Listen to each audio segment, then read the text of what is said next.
penumpang terakhir. Malam itu, hujan turun deras.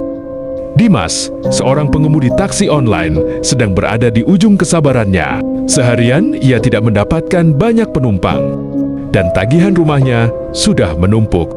Ia merasa dunia tidak berpihak kepadanya.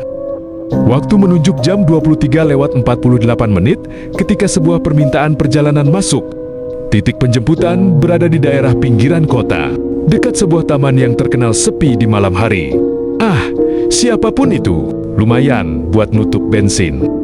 Ia menekan tombol terima.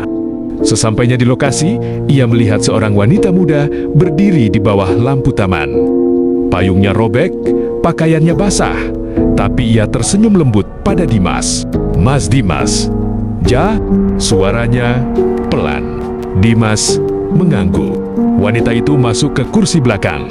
Dari kaca spion, Dimas melihat wajahnya pucat, namun matanya sangat tenang. Tujuan yang ia tuju terletak 30 menit dari sana, sebuah alamat di kawasan lama kota.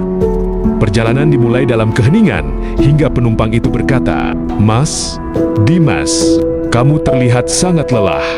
Dimas tersenyum kecut. "Namanya juga hidup, Mbak." Wanita itu menatap keluar jendela. Setiap orang punya beban, tapi tidak semua orang diberi kesempatan memperbaikinya. Kalimat itu membuat Dimas menoleh sebentar melalui spion. Kata-katanya terasa aneh, seperti ditujukan langsung untuk dirinya. "Kalau boleh tahu, Mbak sendiri lagi ada masalah?" tanya Dimas. Wanita itu tersenyum kecil. "Saya hanya ingin pulang malam ini. Ada seseorang yang harus saya temui." Sepanjang perjalanan, wanita itu mulai berbicara tentang hal-hal yang tampak pribadi. "Mas Dimas punya keluarga?" tanyanya. "Punya istri sama anak, tapi ya, kadang saya pulang larut. Masalah ekonomi." Wanita itu menjawab, "Jangan biasakan membuat orang menunggu terlalu lama. Waktu bersama mereka tidak akan kembali." Dimas terdiam.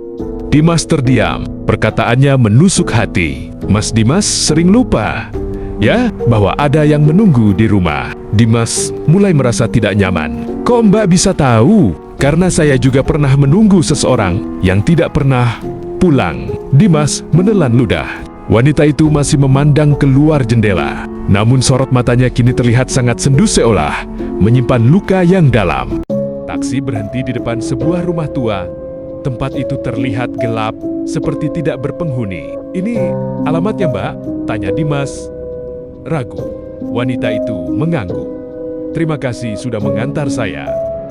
Ia keluar dari mobil, tapi sebelum menutup pintu, ia menunduk sedikit dan berkata, "Mas Dimas, pulanglah lebih cepat malam ini. Ada orang yang sangat merindukan kehadiranmu." Dimas mengangguk bingung. Wanita itu berjalan menuju rumah, lalu menghilang begitu saja dalam gelap. Bahkan sebelum sempat membuka pintu, Dimas terkejut. Ia menyalakan lampu hazard dan turun dari mobil.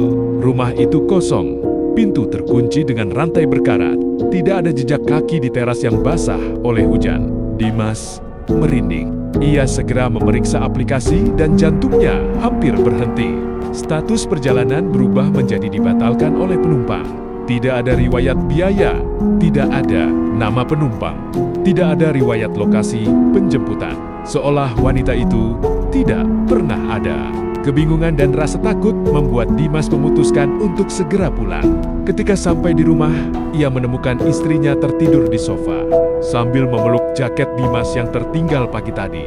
Di meja, ada makanan yang sudah dingin dibuat untuknya. Di samping istrinya, ada gambar yang dibuat anaknya. Gambar keluarga berpegangan tangan, dengan tulisan, "Ayah jangan pulang malam terus." Dimas terpaku, matanya berkaca-kaca. Ia teringat ucapan penumpang tadi, "Jangan biasakan membuat orang menunggu terlalu lama. Waktu bersama mereka tidak akan kembali." Dimas langsung memeluk istri dan anaknya. Saat itu, ia sadar, wanita misterius itu bukan sekadar penumpang, melainkan sebuah peringatan. Mungkin dari Tuhan, mungkin dari seseorang yang dulu menunggu dan tidak pernah didatangi. Yang pasti, mulai malam itu, Dimas berubah. Ia pulang lebih awal. Ia meluangkan waktu untuk keluarganya. Ia berhenti menganggap kebersamaan sebagai sesuatu yang bisa ditunda. Karena ia tahu, ada penumpang yang datang sekali seumur hidup untuk mengingatkan apa yang benar-benar penting.